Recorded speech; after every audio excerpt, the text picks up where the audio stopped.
Hey everyone, we are live. We have a crazy breaking story as we speak, and we're just doing some research. Russ, we'll entertain you for a minute here. Yeah, so I'm not going to talk about the Jets today. I'm going to save that for Kevin Allen tomorrow. Okay. Considering he's probably at the game. But the Philadelphia Phillies yesterday, for some reason, left the tarp off the infield for a couple of days, right? So 3 or 4 hours before game time, they decided to use flamethrowers to dry the field. And it was funny because you were seeing quotes on Twitter where, like, you know, the business manager and other people in the Phillies front office are like, yes, this is working. This is going to be great. And then eventually the umpires looked at it and said, no, it's garbage. We're not playing. And it's just like, I don't know. I mean, Eck is a science guy. I'm married to a scientist. I don't know why they thought that would work because you're just drying the top layer. Yeah. That's the problem. Yeah, what, have they been watching the movie Hacksaw Ridge a lot? Or But they had the players was out there helping them. I thought they had these flamethrowers in like wheelbarrows and they were trying. Who was the player that was out there to help them? That was pretty cool. I don't know. The only thing I can say that was similar to this is, if you remember the famous Ice Bowl, Green Bay and Dallas back in 1967, they came out basically with a bunch of World War II flamethrowers and these machines that had, you know, flame coming out of the bottom of them to defrost the turf. The problem is that they did it like an hour before the game, and it just turned into a sheet of ice. It was like playing on a hockey rink. Yeah. So, I mean, it's never a good idea to have a flamethrower, whether to defrost or to evaporate water. But it was just funny to watch it on Twitter, like, hey, look, the Phillies are drying the field with a flamethrower. And then I go back a few hours later and they're like, yeah, there's a doubleheader schedule for tomorrow. I know. No, there was no way that was going to happen, you know? No, it was just dumb. I'm putting it. But it's the Phillies. Come on. It's just one of those things where it gave the writers something to cover for a minute because they were just sitting it out and figuring there's not going to be a game. So then they thought there was going to be a game, and then, of course, there isn't. And that's the worst thing a writer can go through because they still have to file something. Well, if we didn't think we had enough to talk about, which I thought we did with Eugene Melnick, the story that it just broke, and we're going to talk about it now. Let's start the show. All right, let's start it. Okay, let's do this. Here we go. Two things at once here. Updating my blog while we talk. All right, here we go. I know. All right, September 11th, of course. Hello, Hockey World. It's Tuesday, September 11th, 2018. I'm Michael Agello, and never forget 9/11/2001. I'm Peter Tessier, and I echo what Mike said. Yes, never forget. Agreed. I'm Russ Cohn from Sportsology. And I'm Eklund. You're watching HockeyBuzzcast on HockeyBuzz.com. This is the podcast that comes every Monday through Friday at this time to fill you in the comings and goings in the hockey world. And this is breaking for Elliot Friedman. Steve Yzerman has told the Tampa Bay Lightning players in a meeting today that he's stepping aside as GM to be in an advisory role. Brisebois will be taking over as the general manager. Julian Brisebois. Yeah. So discuss for 1 second. Well, I mean, go ahead, Russ. I was going to say Brisebois is good. I mean, so they're not going to miss that much, right? I mean, Yzerman clearly is shrewd with trades and everything else. But, like, just from, like, a nuts and bolts standpoint, they're not going to get killed on anything, really. You know, you'll miss him at trade deadline, and you'll probably miss whatever he did behind the scenes with players, and those kinds of things will be missed for sure. But I'm just saying, today, this moment, I know there's a big gasp, but I don't think it changes all that much for the team right away. Mm-hmm. Over the course of the season, it could. I'm not going to speculate. It would be rampant speculation to say the reason why. We don't know. I'm sure that we'll find out over the next day or two. I think it's a little bit of a body blow for the Lightning because Yzerman is considered one of the top 2 or 3 general managers in the league, and that's justified because he's done a fantastic job with that team. I hope it is not something like a family situation. But we will see. But in terms of, Brisebois has been considered a candidate for other GM jobs in the league. His name has been mentioned many times. So they do have a deep bench in that respect, and he steps into the role. But I can't put a positive spin on this because Yzerman is so omnipresent when it comes to being a top GM that it can't be a good thing, but it sounds that it's a necessary thing right now. Right. We don't really have any idea what this is about yet. And Right. I texted a very good source of mine in Tampa just as this broke literally 5 minutes ago. And then between now and then, and he's not around the team right now. So he just, because a lot of people are still coming back in, and his response was, what? So Right. whatever it is, this happened. This developed. That means this developed pretty quickly. This wouldn't have been something that hopefully everything's okay health-wise. That's the only thing I really want. Here's the one key thing, though. For people saying, well, there's, speculation he's going back to Detroit. He's staying in an advisory capacity, so he's clearly not going straight back to Detroit. Yeah, but the problem with that, Russ, is that so is Lou Lamoriello, and look what happened with him. He still stayed there for a while. It wasn't like it happened overnight. Yeah, and Kenny Holland just signed a 2-year extension, but I mean, Peter, I don't see any opening right now in terms of the league, like Chicago or whatever, in terms of other teams that Yzerman, that he would be doing this to set himself up to go someplace else, unless he wants to be in line for the Seattle job if that happens, if he wants to start something from scratch. Here's your tinfoil toque theory. Let's go out there a little bit. It was believed Yzerman was given a stake in the ownership of the Lightning. That was thrown around when he went there. Yeah. It was, as far as I know, it was never confirmed. Mm-hmm. I'm wondering if he has pulled out because there is some level of I don't even want to use the term disagreement, but what was promised has not come to fruition with owner Jeff Vinik, and that this is his way of exiting because he knows another opportunity is going to come along like a Seattle, and that there are other options, and this is the reason why. I don't think there's a pending job, but you can bet dollars to donuts right now that if he's got the end of this year and he finishes out, is that what it is? I'm not sure. The last year of his deal. If this is the last year of his deal, there should be 15 GMs who are feeling really worried about their jobs of their team if they don't have a good season. Because there's an owner out there who is going to throw money at Yzerman if he actually is available. In May, Vinik said he expected to be there for a long time, and Yzerman said he was grateful for his job. I don't think he's leaving because he has designs on another job. I don't. Yeah, I think there's something else that happened, and I'm throwing tinfoil toque stuff out. I have no basis in this other than just coming up with a theory. I mean, we can't dismiss anything, right? But well, I'll throw in thinking about it for a few minutes. I'll throw out the team that might be the top of the tinfoil toque for Peter, and that's the Edmonton Oilers. If they miss the playoffs and Chiarelli and McLellan are cleaned out, you have the prospect of taking over that team with the best player in the NHL as your centerpiece. That would be a reclamation project in the highest order because that organization is in turmoil, I believe. But we don't know enough. This just happened, and we're all speculating. But it doesn't add up unless there is something going on that he just could not devote the time to being general manager, and we'll find that out. We'll find out maybe from Kevin Allen tomorrow. Here's another theory.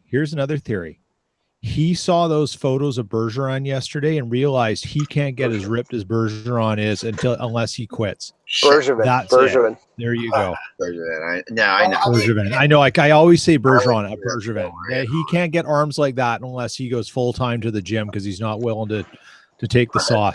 Those are the arms of a very stressed out individual who's trying to work it off in the gym. Well, just remember, Yzerman's got such bad knees that he probably doesn't do the gym as much as he'd like to. But I just think, again, I look at it, I look at those quotes, and I say, all right, they never came to a contract agreement. So there must have been something holding him back a little bit, and maybe that's what this situation is now, And so, we won't know. But again, as far as Lightning fans go, I don't think it affects the team at all in the short term. Not in the very short term.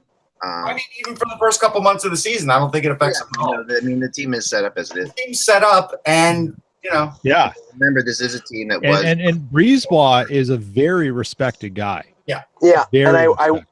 I do wonder though, and in listening, Pierre LeBrun made an appearance on Toronto radio this morning and was talking about the Erik Karlsson situation, and we're going to talk about Melnick in a second. But in the wake of Melnick's comments, whether the Senators are looking to ramp up the Karlsson, wrap it up before training camp starts on Thursday, and he said there's a possibility. But if you think of it, and mentioned Tampa still is continuing to be part of the loop, you would think. Will that have a sort of a detrimental effect on any trade talks between Tampa and Ottawa with Yzerman no longer in the picture? If he's still in an advisory role, then he could still be part of it, but would that have a chilling effect on any kind of negotiation? A deal's a deal. I don't think it'll matter. Okay. I don't. Here's the thing, though. This guy, U.S. Department of Doing That Hockey, posted a very funny tweet. He goes, "Congratulations to the new Lions head coach, Steve Yzerman." That's pretty funny, considering the Lions lost 48-17 yesterday. Yeah. God. Yeah. Just for some levity, you got to have I some. think that's very, very it's very good. I know Kevin will have some thoughts on that one. Oh Yeah. But it's just for some levity. I mean, hey, we'll see what happens with this. But again, they're set up for the Stanley Cup with or without him. Well, I mean, the only thing I'll sit back and say, though, our Karlsson thing is still going on, and they are still part of that. All right, so now we need to talk about the Eugene Melnick video then. Yeah, Let's talk about that. this needs to be dissected. Well, Can I just to start? Okay, so This is the thing where this is example number one of why every organization, when you have ideas like this, particularly marketing ones, you run it by the bad idea guy.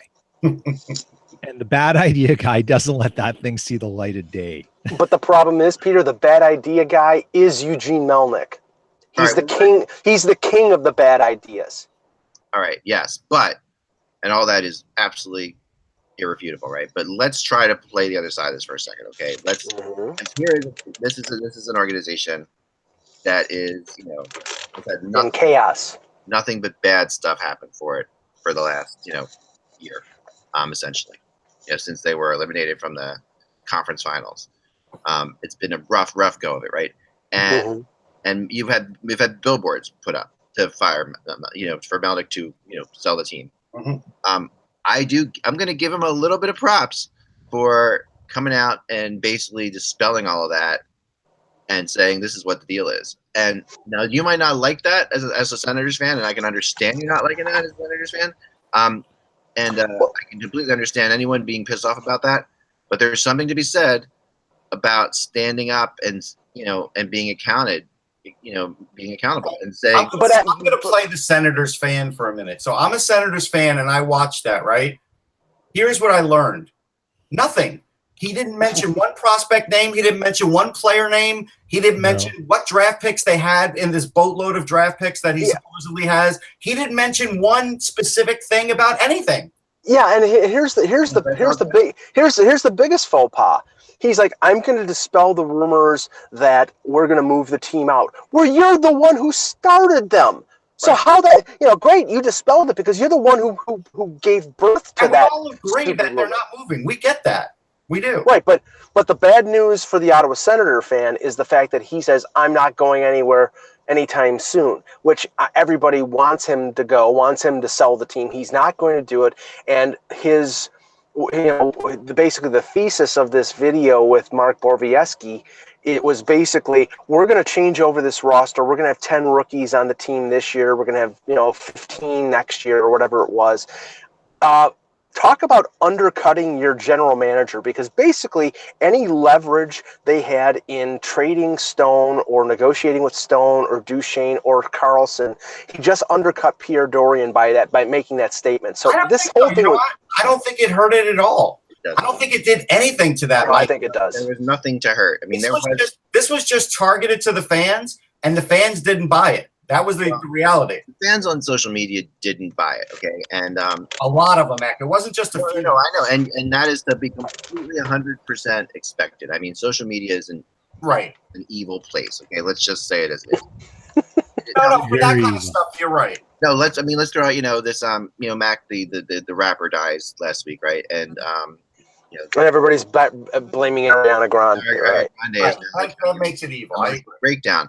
I mean, because people are brutal. Okay, people are absolutely brutal, and there's no question. He knew. I mean, and I agree with you, Peter, that someone has to say, this is not a good idea, but he knew, and someone told him it wasn't a good idea, and he still did it. And it told even the Toronto Star wrote that it was an awkward comedy classic. Well, of course it is, and the weird thing about it is the strange thing about it is this a one-off or is this something that's going to happen more? Because when I'm watching it, I feel like this is the beginning of a series. They need a new host that this is the beginning of a series. Well, let me just tell you that. You know what? The only thing missing was a roaring fire in the background, a smoking jacket and a pipe.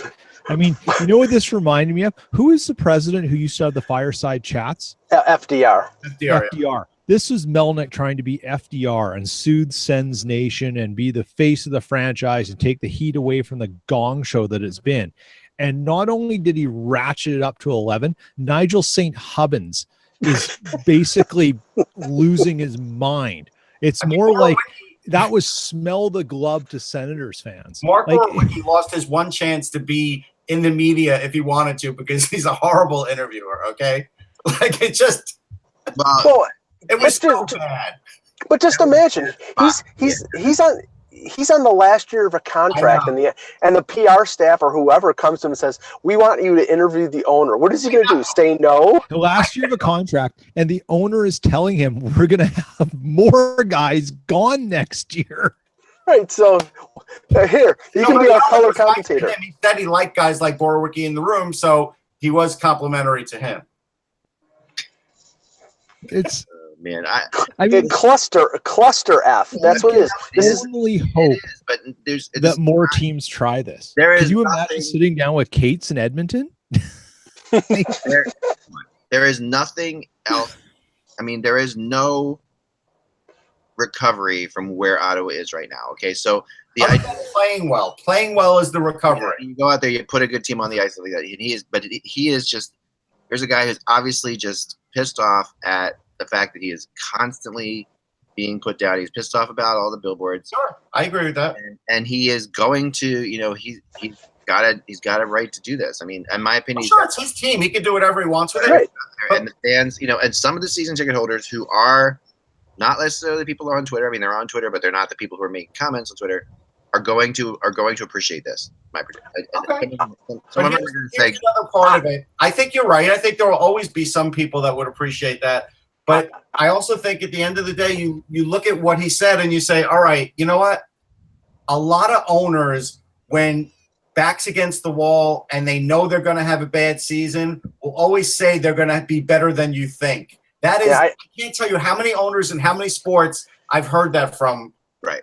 I think all he did was harden the anti-Melnick sentiment in the Ottawa fan base, which didn't need hardening because it was already, 75 or 80% of the fan base. I don't know how he gets anything done there because, I mean, it's just a total tire fire. I don't think this changes. It doesn't change. If you're Joe Sakic, are you just sitting here rubbing your hands, just going, this has Hughes coming to Colorado written all over it?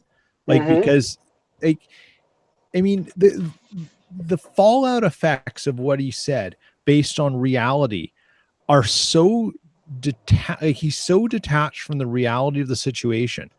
Yeah. He looks like a current politician. Lots of people talk about. It's unbelievable. But he said we have a bunch of draft picks. Excuse me, you traded your first. You traded the most important draft pick of all, your first round pick next year. When you suck this year, you don't have any payoff. Yeah. Unless you trade Erik Karlsson to Colorado and get your own first back, which is not going to happen. I'd be shocked if it does. They're going to get draft picks for Karlsson. They'll get somebody's first though, Mike. Sure, but they won't get that one. Bad enough that they win the lottery. And they can't even take a potential generational player. That's how calamitous the situation is. This is where I do agree. The incongruence of this whole thing, combined with the fact that you just didn't bite the bullet and give Colorado the pick this year, which would have been those two things. There is an incongruent aspect to that. Like, to me, I agree with that. I still disagree. You've got a player in the system for over a year before you worry about this happening. You can't play scared like that. You can't. No, I know, and you know, even if you're the worst team in the league, you know, as you know, Buffalo has learned, you're not guaranteed that first pick overall. So it's not, and especially more so now, even than when Buffalo lost it, right? So it's even rarer now. So, but the problem, the issue with keeping that pick though is the constant reminder of it. Like, it's not the issue of like, okay, because chances are it won't be Hughes going to Colorado. Chances are that won't be what happens. It'll be something. Oh, yes. The chances are it will be, because it's the worst case scenario, and everything that's happening right now with Ottawa has turned out to be the worst case scenario. No, but I mean, even if they're the worst team in the league, the percentages are what? Like 25%. 25%. So 1 in 4. That's worth taking a chance. The problem is, and that's what the rest is saying, like, that is worth taking a chance, and I get that. But the problem here is the constant reminder of it. And the distraction that brings to the team. That's where you have to consider it. That's, in my opinion, that's why you consider it. But I tell you what, I do give Melnick credit. He is not hiding. He's not running, and he's taking it head on. He sent a letter to his fan base, to the season ticket holders. He's now done a video. I mean, there's plenty of owners that we've talked about in other sports and this sport that don't ever comment on anything, and then that makes fans even madder. So I'm sure there are some fans that are at least happy to hear from him. That's true. Right. And that's where I think that this, if anything else, this is, you know, you have to give him credit for that. Like, you do. And it's not going to fix it necessarily, but he isn't just fading away, because there have been questions. I mean, even recently, I mean, I heard one of the, this is how weird it is. I heard a beat writer, the really famous guy who works there. Bruce Garriock? No, not him. Chris Stevenson?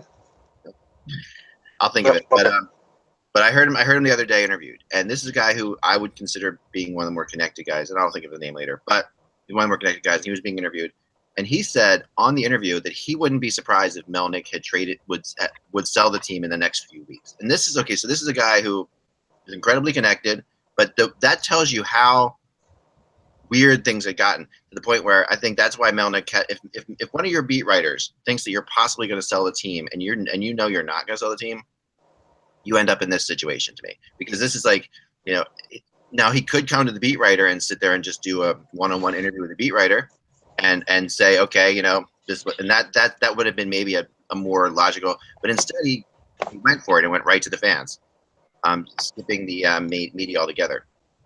Yeah, but he could have gone to the fans with not having one of his own players interviewing him, which is basically not an interview. It's just But that I do agree, because that puts the player in a really horrible position.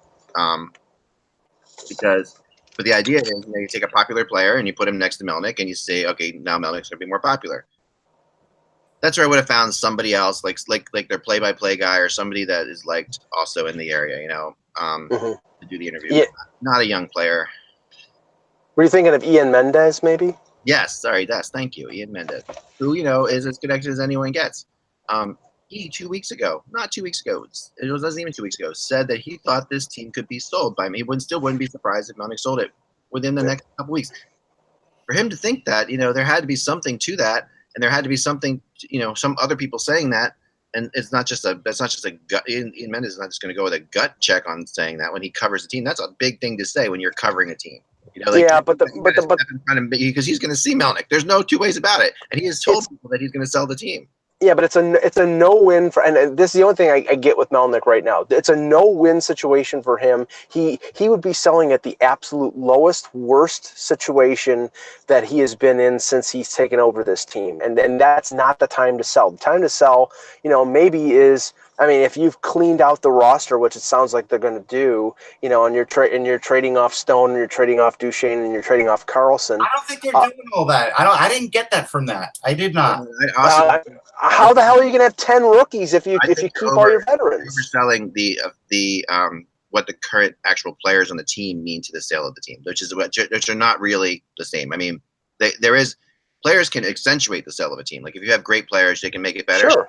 But at the end of the day, Quebec still offers Melnick a boatload of money for this franchise because it doesn't matter. You know, I mean, you're looking at the franchise itself has a value that has nothing to do with the fact of who the players are. Right. So no, actually, to answer Mike, it wasn't 10 rookies. He basically said 10 players who haven't been here before. So they're just talking about new blood. Okay, right. And we know that Go ahead, Peter. No, this is the point. And then he said 10, and then he said 16 the year after. Yeah. Like he literally is telling a guy who one of the few who are there praising veterans, and then he praises veterans, but says, we're basically getting rid of y'all. Like there's so much contradictory talk in this that it blows your mind. I mean, it's Trumpian. Yeah, it was Trumpian. And I don't even want to talk about politics. I mean, if you look at some of the guys, like Magnus Pacioretty clearly will be gone. He won't be able to get rid of Gaborik that easily, so that's somebody who may not be able to be gone. And Bobby Ryan may have a hard time still trading, but there's other guys like Paul Carey and Max McCormick, and Carlson will be gone. Chris Weidman will be gone. That's a fair amount of UFAs right there. So Stone, I think they'll retain, and I do think they'll retain Duchesne because at some point they do plan on being good, and they also have to reach the cap floor. But do you wonder if they went to Duchesne? Like I kept thinking, okay, like because when I saw the player up there, the first thing I thought of is why the hell did his agent let this happen? Like that's the one thing. Like I saw, not that it, but when a player comes, he's the owner of the team, and you got to do kind of what he says because he all works for people, and the owner says what they say. But that's not necessarily true in the NHL. Sometimes players get asked to do things, and agents step in and play the bad guy and say, that's not going to make my player look very good. And you have to wonder, it's a strange player to put up next to him. You know what I mean? To me, it's like if you're going to do it, obviously your goalie wants to be traded. So that he's Craig Anderson's the first guy I would have gone to. Like he's a respected. No one doesn't like Craig Anderson. It's like he's a perfect guy, But then you're not going to go to him because he wants to be traded. Then Duchesne is your face of your franchise, And then you got Bobby Ryan, who is probably who you've been trying to trade, so he's not. The point is they should have never gone to anybody who was a player. None. The agent let that happen too. Like I'm surprised, and if the agent, that to me is a weird thing, and that is a good transition to something I want to discuss because I know the Pacioretty thing's been talked about to death, but I heard something this morning about that, and we'll move on to McQuaid. Okay. So. But to finish up the Senators thing, I feel like we have to give this thing a little bit of breathing room, and we have to sort of go back. Sometimes you have to zoom out of a situation a little bit. Yeah, I think everybody is so zoomed in because of Carlson on this situation that it's hard to put it. Because the thing is, had he addressed that at all, I might feel completely different about what he said. But he didn't mention one player's name, not one. No, I know, and that was, but that's the one guy you'd want him to mention. And to me, there is actually showing some respect for his GM, because by not mentioning a single player's name, he's not. But if he says Carlson, we really should keep him. Then Mike, you're right. Then it's like okay, that's a problem. He said nothing about anything, which is fine. That to me shows a lot of respect for Dorian. All right. Pacioretty. Okay, so Pacioretty gets, obviously I wasn't here yesterday. All kinds of things happening, but I appreciate you guys filling in. But my lovely wife turned 50 yesterday, which was great. It was a wonderful time. So we had a fantastic time. Great. Plus the Jewish holiday, nuts. Which now we've seen a ton of trades on Rosh Hashanah, by the way. Yeah, we have actually. We should have one day. It's weird. I said, I wrote a tweet out yesterday. Yeah. This is the new year. And Max Pacioretty, I guess. Someone told me he is Jewish. Is that true? I didn't realize that. If that's the case. I don't know. I thought he was Italian. I thought he was too. So I don't know. Maybe that's just somebody screwed me. That's basically the same thing. Yeah. Right. Anyway. So moving on. So it's the 4-year deal signed with Vegas. Makes this trade more interesting, and it does justify a lot more of what Vegas gave up before. And we talked. I'm sure you guys discussed this already, but everybody knew that the 4 years being shorter. I think everyone seems to say that that's on Vegas' side, and I don't get that it's on Vegas' side at all. Which is odd because Pacioretty, you'd expect a long deal, right? Everybody, this is his one chance to sign a big contract. He's in his 30s already. So you wonder why this ends up like this. And then today, I see on TSN's Sports Center that the Montreal Canadiens come out and say, yeah, Max asked for a trade last year. He asked for a trade last year, and they both say this, and they both stand by it. Where Walsh was saying he never asked for a trade, right? Alan Walsh's agent said he never asked for a trade. He wants to stay in Montreal. Well, Walt said that he didn't ask for a trade I've learned from you in terms of, parsing what general managers and what agents say. He didn't ask for a trade while he represented Pacioretty, but it's clear that Pacioretty had requested some sort of alleviation from the circus in Montreal when he was in Montreal. Yeah, to me, that doesn't count in this case because of the fact that he came out and clearly said that his first choice is to stay in Montreal. If they pay him. Not that he said he didn't ask for a trade. He made it. He went over to say he wants to stay in Montreal when he knew that Pacioretty last year, at least, asked for a trade. So to me, has things gotten better in Montreal that he suddenly wants to stay there since then? I don't see anything. No, I think Alan Walsh knows how to play this game. He played it with Drouin. He's played it before with other guys.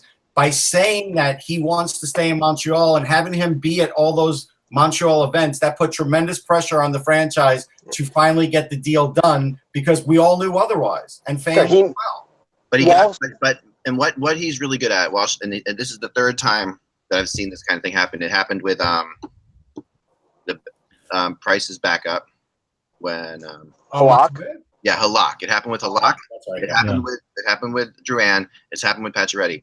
Walsh will get something. Walsh will force something to happen, but is he forcing the best situation to happen? Like you can force it. That to me, there's two kinds of agents. There's two kinds of agents. One that just gets the deal done and makes the money, and the other that makes sure the player is in the best spot possible.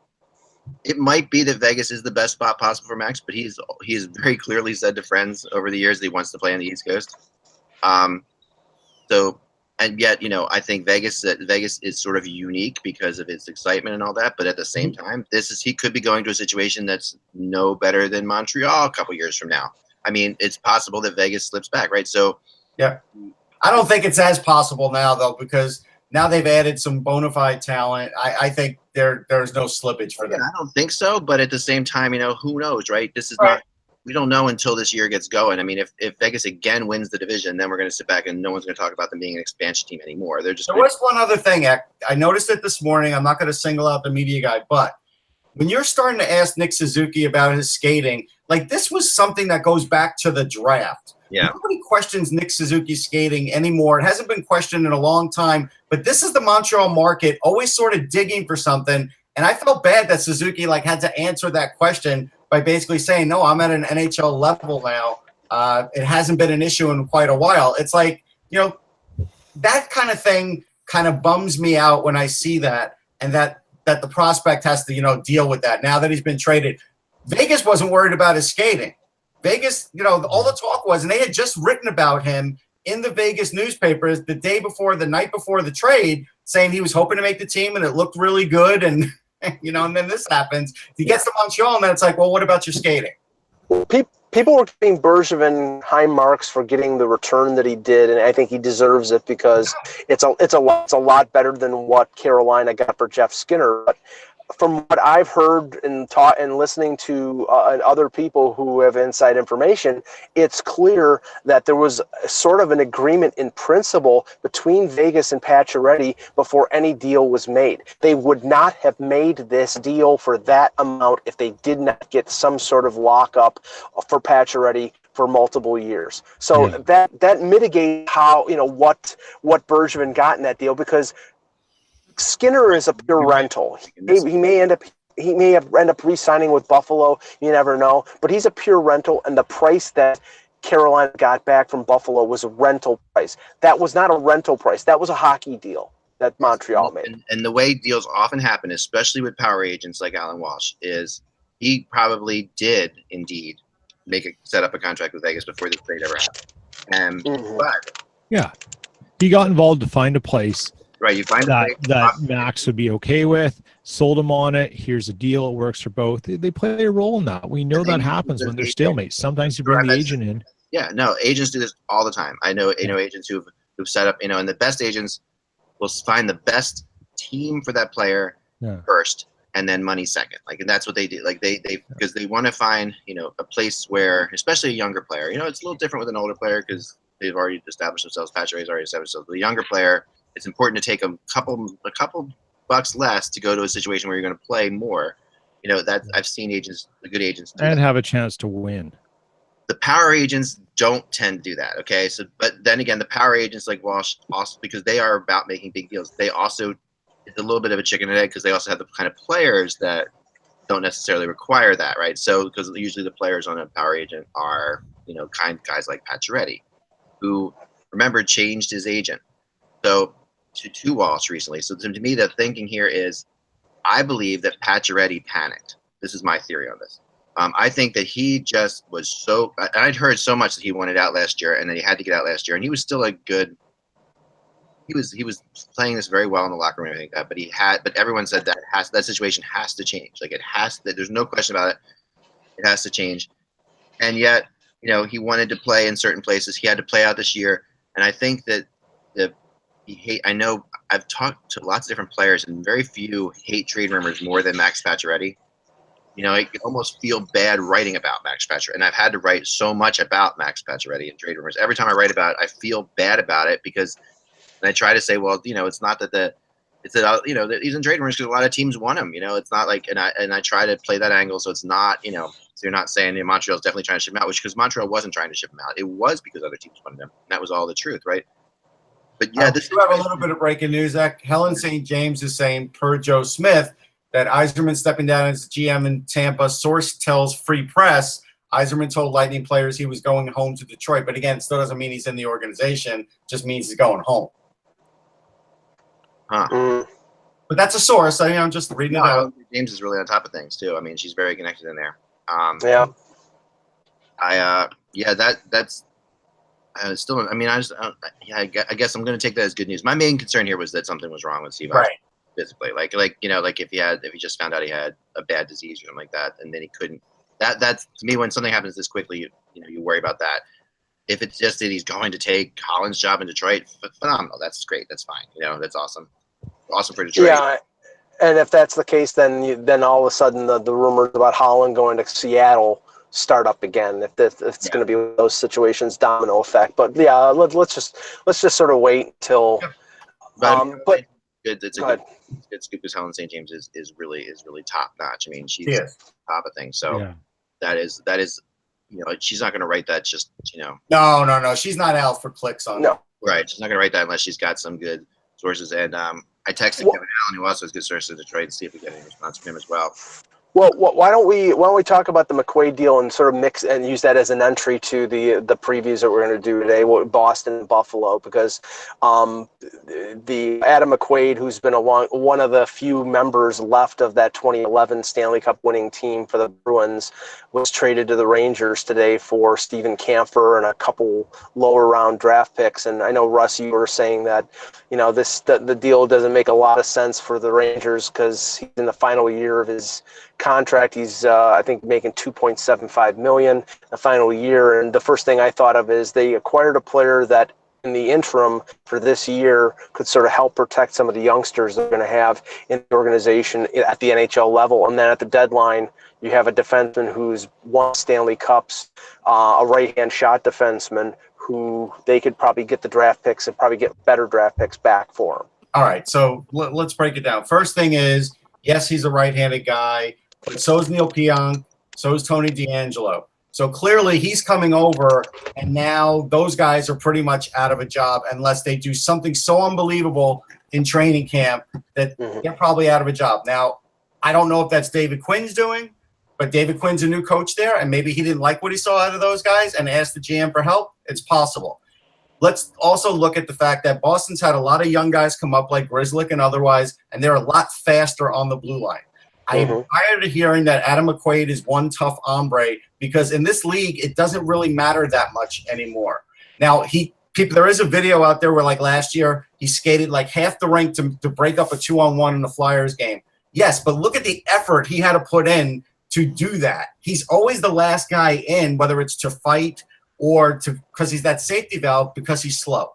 He's not fast. In this league, all the Rangers did was they added a guy for a 4th rounder and a conditional 7th.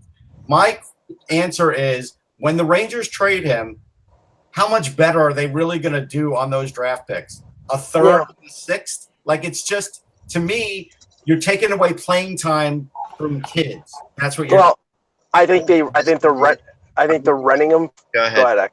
I'm with you on this because of the fact that it feels a little incongruent for the Rangers, for what we thought was happening here, like that, but not actually totally congruent for the Rangers, but based on what they've always done, which is they will not, this is not a team that rebuilds, and and to me, so that at the same time, I get that they're fans love the word toughness. You tell them they're getting tougher. Oh yeah, Flies to honey. It doesn't mean they win anything, but they just love the idea of it. Yes, and it does take time away from a rookie. But how many rookie defensemen can you have, right? So there's like an issue there too. Like they don't have that many in the lineup. That's the funny thing.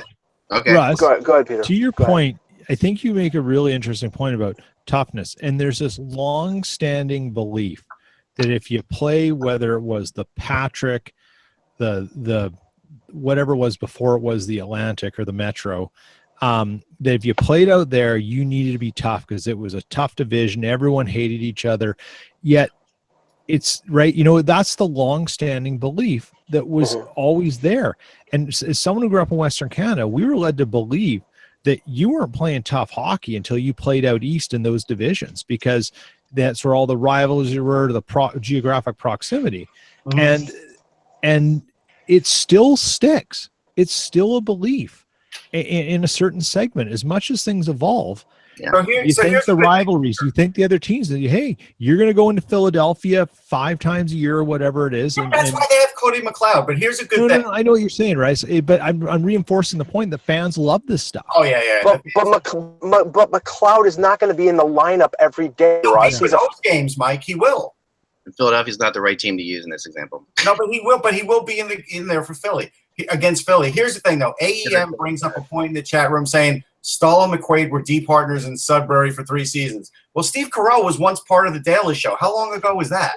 No, I think it's more the fact that first of all, you have a coach who was a Boston area coach, so I'm sure he watched lots of Bruin games and saw what McQuaid was. Plus, you have Jeff Gorton, who was part of the Bruins organization. I think when McQuaid was drafted back in 2008 or 2009, whenever he was drafted. So I'm sure he's well.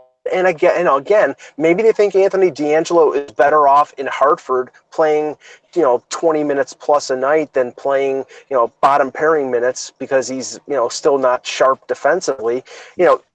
Maybe that's the thing. But I look at the Bruins just to lead into the preview. I want to ask you, Mike, because you can't get in the chat room very easily. I think that we have to push the Bruins and Sabres to tomorrow. So it's so much for them.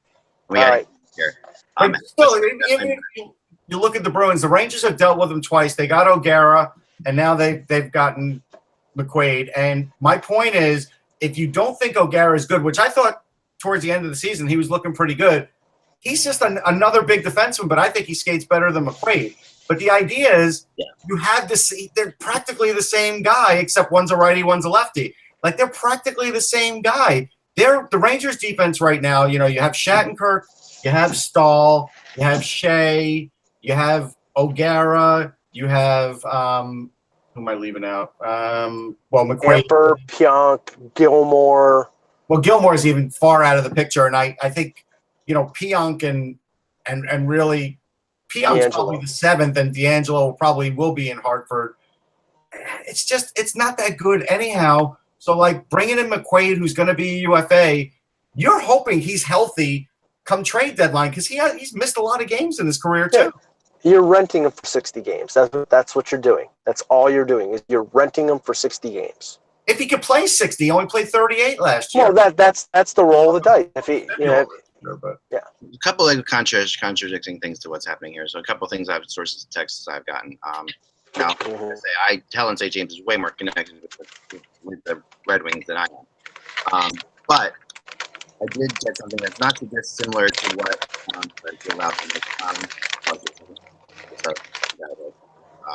not too dissimilar from what I think Bob McKenzie may have tweeted out recently, which is that Yzerman was going to fulfill the rest of his contract in this advisory role in Tampa, and that's what McKenzie put out there.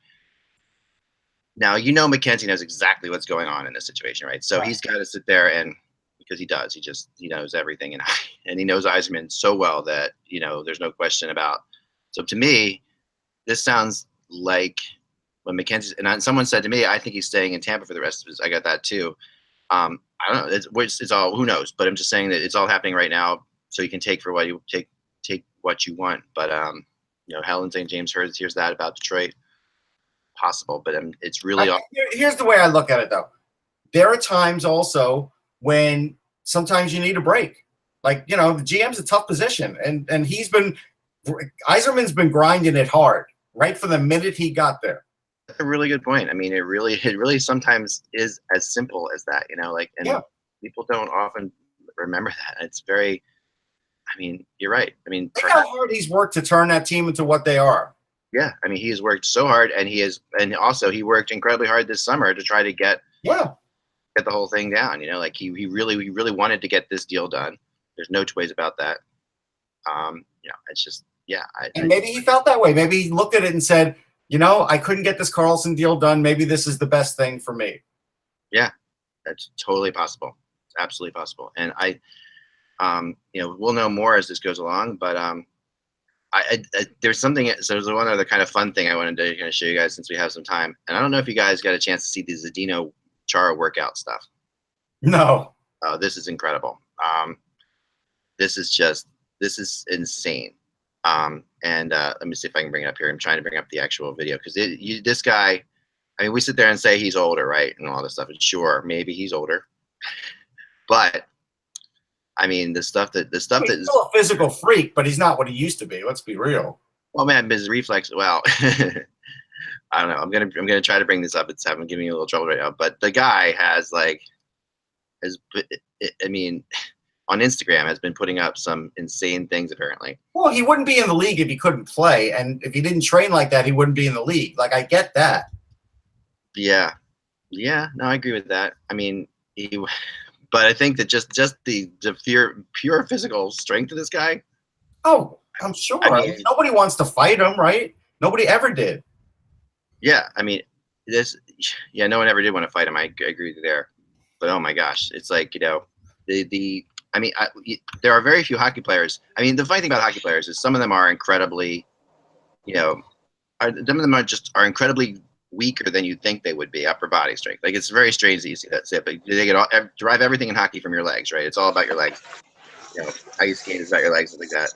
So for Chara stuff, it's like, oh man, I gotta find this. But there's pictures of him climbing a rope. Okay, one of the funny things in this video is he says, my dad always says, you want to show how strong you are, you got to be able to climb a rope. And he says that in the video. And then the guy just, it's like a normal gymnasium. Just without his legs, just goes up a rope like there's no tomorrow. Comes right back down. A rope there where you could show us? Yeah, I'm gonna find it. I mean, of course I can do this, but I mean I'm a younger guy, I mean, this is tough. Are you younger than Chara, really? No. No, I'm not. But oh gosh, can I find this? Anyway, if I don't have it today, but anyway. Because I just was watching it this morning. It's insane. The guy's like benching, and he's doing the whole thing, which always amazes me. Find it. Hold on. When a guy can, if you can find me a link. Yeah. It always amazes me when a guy can have weights on him and jump onto a table. Like, yeah. Like this is how is that possible for anyone to do? And yet, It's well chronicled that Chara is like a physical freak. I mean, he has to be playing at the age that he's playing. It's just a question of. I mean, I believe he's entering entering another year where he's a UFA. I got it. You got it now. Thank you. All right, ready for this? Yeah. All right, this is great. All right, I'm going to bring it on here. So I'm going to pause this for a second and put it up on the screen. You guys are going to love this. Then when we get out of here, this is really fun. All right, where is it? Okay. All right. Just, sorry, first day back, a little bit, rusty. General how to work website thing. Here we go. All right. So this. Well, I mean, if it doesn't go, we can talk about how it's an injustice that the Edmonton Oilers might miss the playoffs again. Here it is. Ready? All right. So here's Chara stuff. I'm going to make it full screen for you guys, and here we go. All right. So pull this. All right, here we go. I'm going to make it bigger, and then we're good to go. All right, ready for this? Remember, this guy is how old? 43, I think. 43, right? Here we go. I think. You're right. All right, so there's. It might be 41. I'm not looking at here we go. his bio. He's over 40. We know that. And those weights are pretty. Oh yeah. Yeah, he's got 3 plates aside. So that's 135 pounds aside. This is right. This guy is as tall as he is. Remember, and this is kind of crazy. He is. I hope they show the. All right. I mean, this is just this is like the 1-footed jump thing, which is really hard to do. Oh no, that's really hard to do. And also to give you perspective of that, he's doing it in bare feet on a mat, so it's also totally targeting his core. It's crazy. So he's got 310 pounds, including the bar on that squat. And I think those weights are empty. No, there was another where he's dragging something like an animal, like he's pulling a whole thing like with a harness around him to like. Yeah. I mean, and then the climbing of the rope. 41. He's 41. Okay, yeah, he's 40. He's 41. All right, Zdeno pull-ups. Ready for this? All right, this is like. The pull-ups is what I'd be most impressed at because even I used to be a pull-up fiend, and now forget it, man. All right, ready for this? I don't think I've done a pull-up in my life, Russ.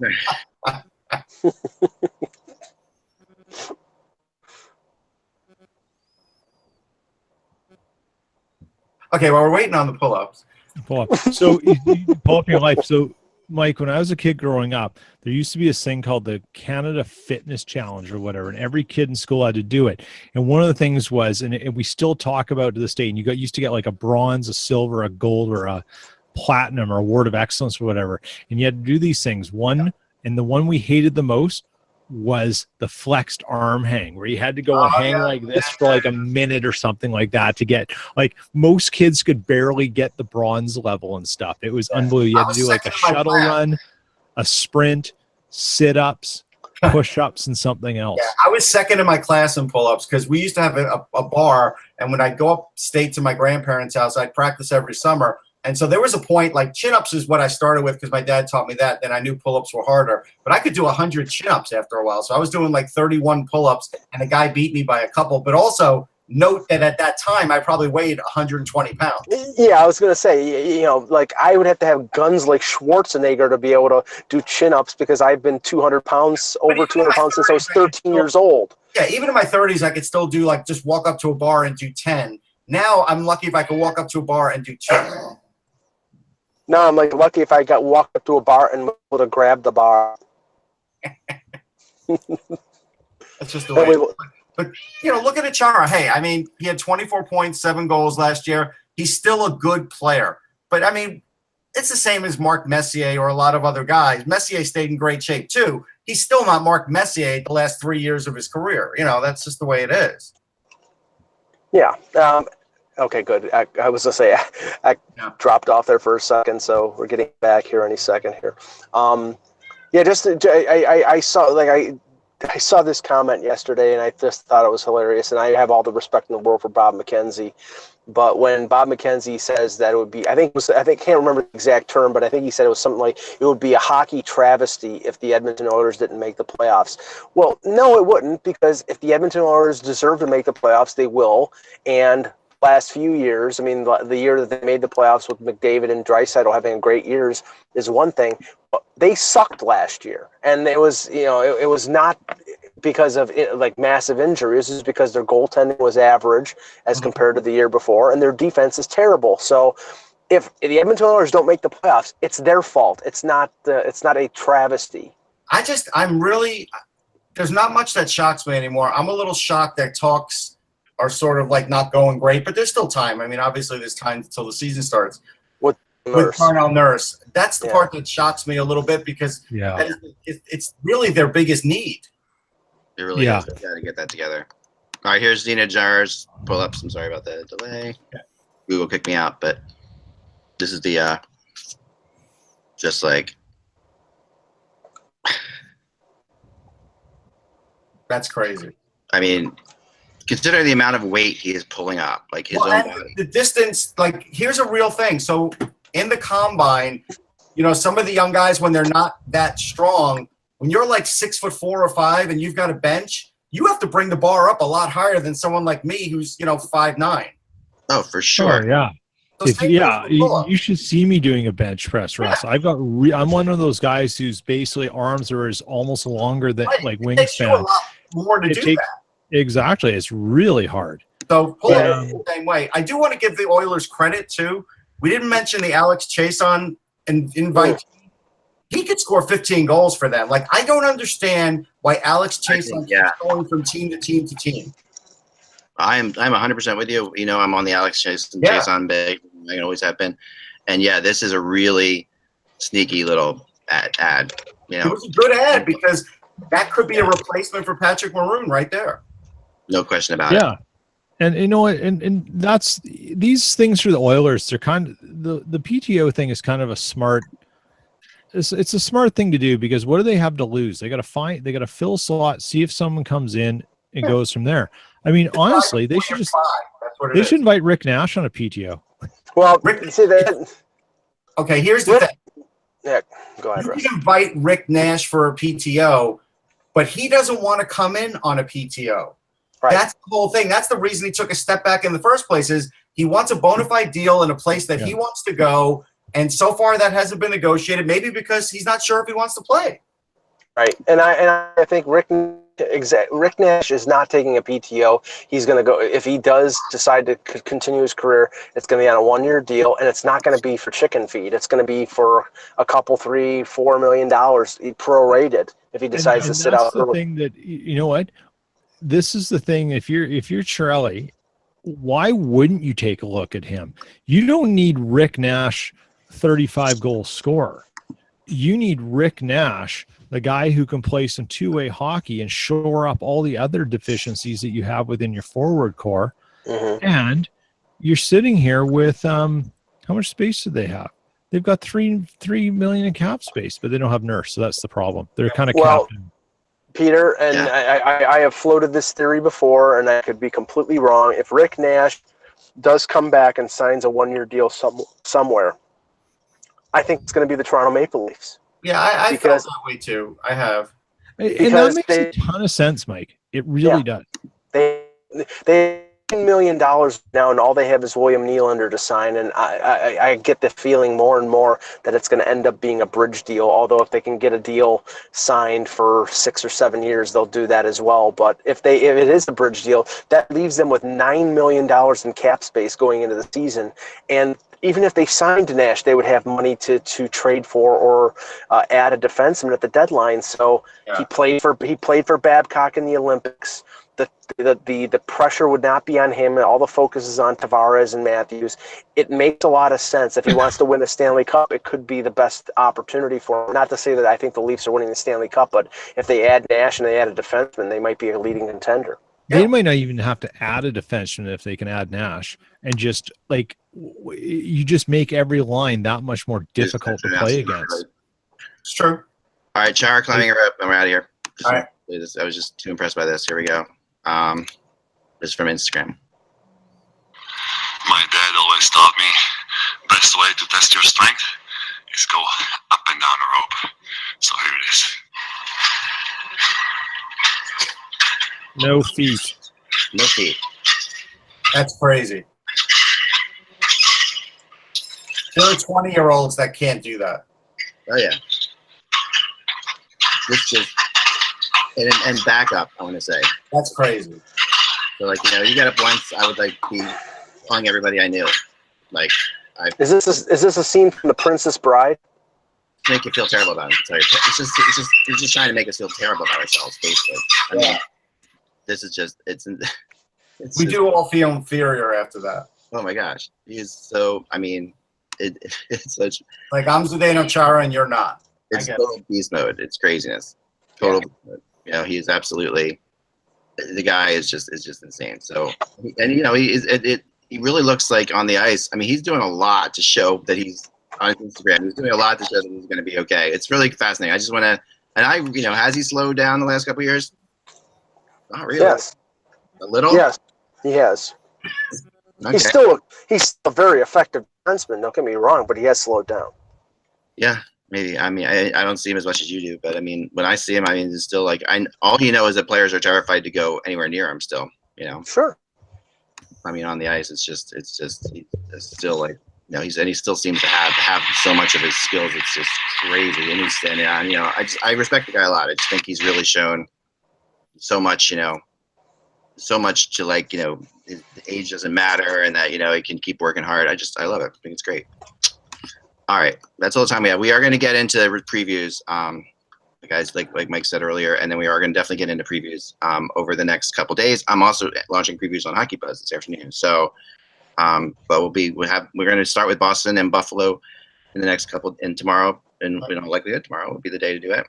And we'll have Kevin. We'll have Kevin Allen. But remember, and Kevin Allen will be here tomorrow too. So maybe we should switch to Detroit. We'll figure out what we're gonna do. Just stay tuned. We'll be getting all 31 teams in here. But we're gonna do. If we have the right guests, we're gonna jump around a little bit. So remember, without the buzz, it is just hockey. Stay tuned on it for any Yzerman information or anything that comes up as the day goes on. Talk to you soon.